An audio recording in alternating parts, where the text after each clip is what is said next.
Hello guys, welcome to my channel. Today we are going to see how to fix the version of AMD software that you have launched is not compatible with the currently installed AMD graphics driver. Let's fix it guys. Go to search menu and type device manager, click on open it.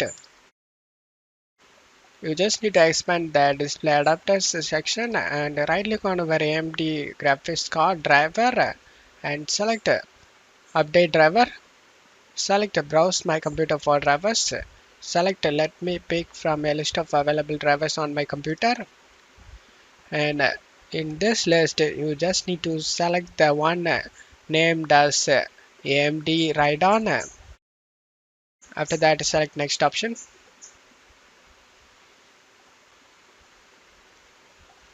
After getting updated your graphics driver, you just need to close stuff here. And now you can open the AMD software without having any problem. And that's it for today's video, guys. Give me a like and subscribe. Thank you.